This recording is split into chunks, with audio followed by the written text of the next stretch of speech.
Ang laki ng hibas. Merong mga nag-aasarol dito. Lapitan natin kung anong kinukuha nila. Bakit asarol ang dala nila? Yung gamit sa pilapil ng palayan. Marami na, marami. Ano yan? Unaw.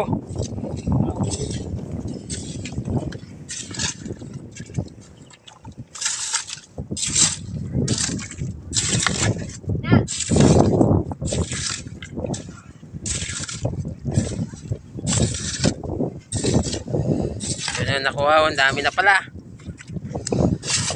Oh, unaw. Dami na. Halaan sa Tagalog. O, ayan o. Tabi-tabi ah. Ayos ah.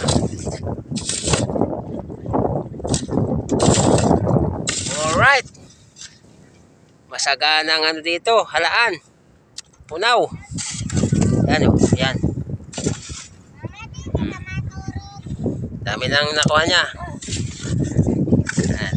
Natin. Oh. Yan.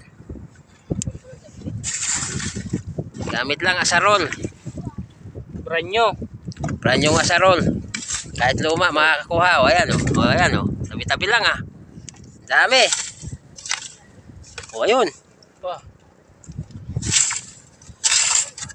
Ayos ah. Ito yan.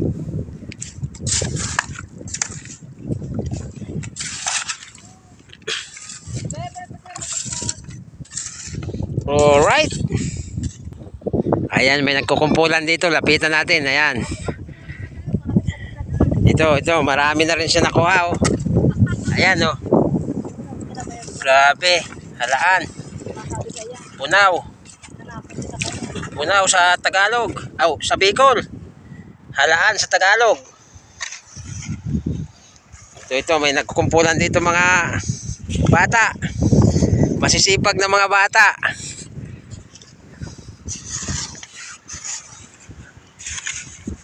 Yan, marami ah. Tabi-tabi ah. Bah. Masagana ang ano dito, punaw. Marami siyang nakuha. Ayan.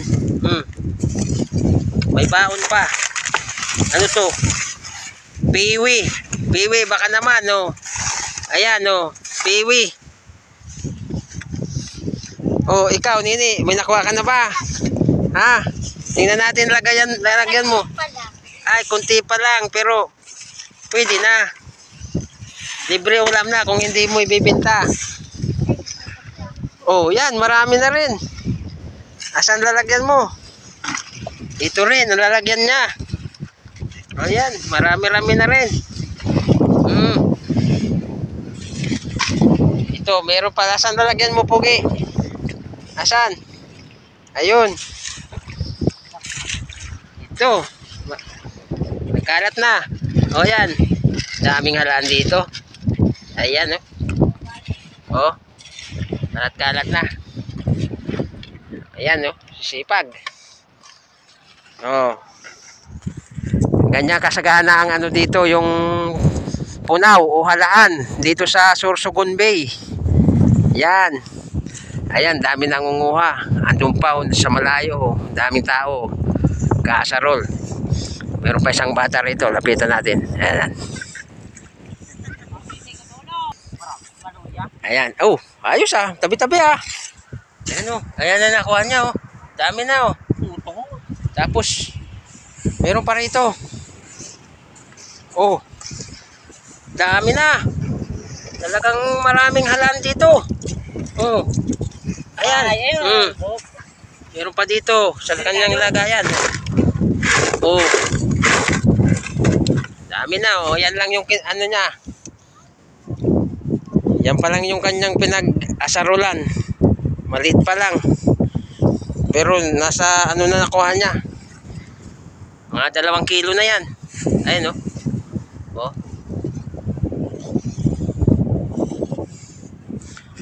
yan. Yan ang Sorsogon Bay. Mga kaibigan. Ang laki ng hibas. O ito mga kaibigan, yung mga halaan ng mga bata kahapon. Bali, binili ko na rin para itanim natin. Kasi meron akong taniman ito doon sa dagat. Dinala nila ron sa bumibili. Undersize pa siya. Mga undersize. Gustong bilhin ng buyer 20 pesos. 1 kilo. Umayaw yung mga bata. Ang ginawa dinala dito sa bahay. Kaya ayun. Sabi ko naman meron naman akong taniman ito doon sa dagat. Bilhin ko na lang din sa tamang presyo. Halos magsa 10 kilo mahigit ito. Ngayon itatanim natin doon kasi meron na ako doon. Ito mga 3 buwan lang. Baka mga December malalaki na ito. Good size na. Kaya pwede na nating harvestin. Pagdating mga December o January nito magiging 90 ang kilo. Pero hindi tayo sigurado rito kasi pagka dinaanan to ng malakas na hangin o bagyo, nahuhukay yan nawawas out. Pero dahil sa palaran na lang din. Total marami na rin akong naibuhos doon. Pantagdag ko na lang. Ayan. O yan, mamaya mga kaibigan, makikita nyo kung paano magtanim nito.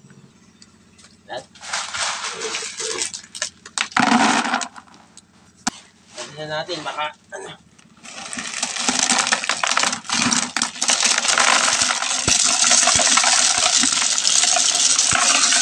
ayan. Halos mapuno yung timba.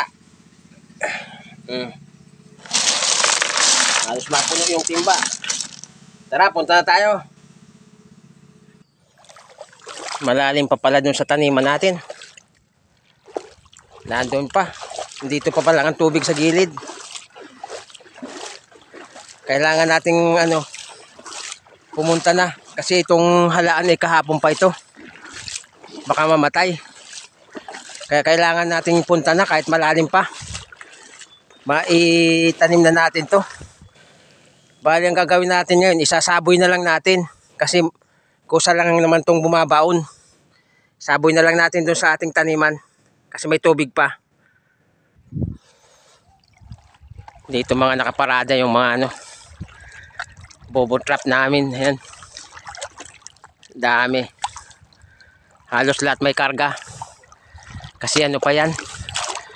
Maglalatag yan mamaya pang mga bandang alas 5 ng hapon. Lahat yan. Kasi pandaw niyan gabi. Mag-alas 8 ng gabi. O 7.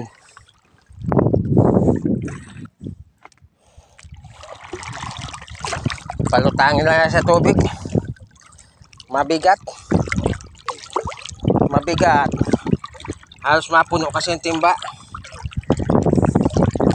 Ayun ang ating taniman. Yung may mga bakod-bakod na yun. Lapit na tayo. Andito na tayo sa ating taniman mga kaibigan. Ito yung aking taniman. Ayan. Ito yung aking taniman. Ayun mga yun. Yan. Taniman din ng mga kapitbahay ko yan. Nitong halaan.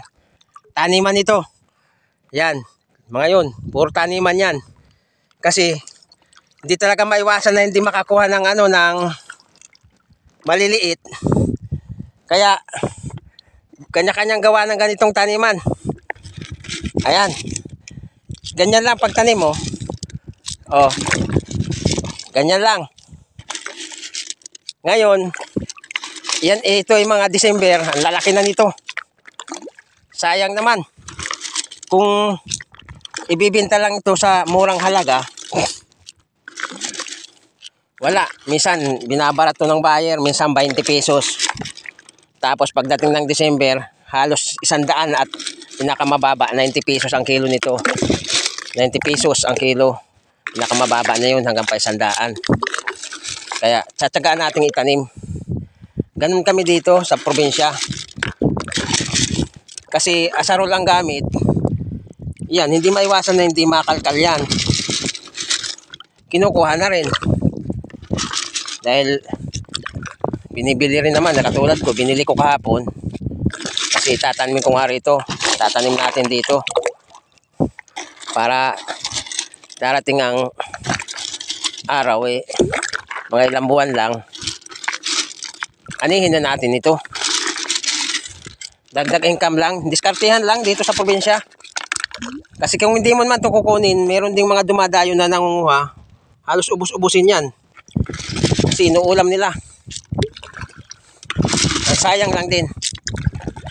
Okay lang kumuha ng pangulam. Pero kung maramihan na, nasasayang lang ang halal.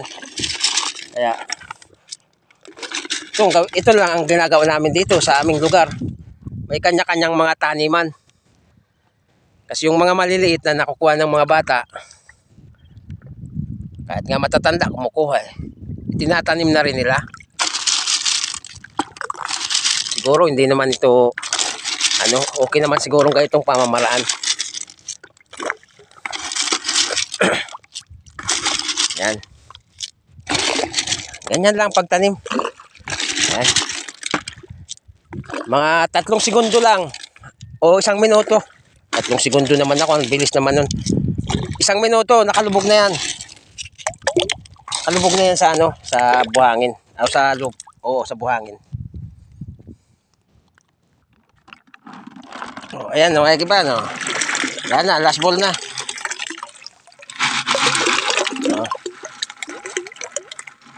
Yun. Tapos na tayo sa pagtatanim ng mga halaan dito sa aming lugar. Sa Bicol, Sorsogon Bay. Yan ang ating mga taniman. May mga bakod yan. Ayan. Maghihintay lang tayo ng 3 buwan. Pera na yan. Pera ng malinaw yan. Okay. Alright mga kaibigan. Shout out sa inyo lahat. Okay. Bye-bye. Thank you for watching. Mga subscriber ko sa YouTube. Shout out sa inyo lahat.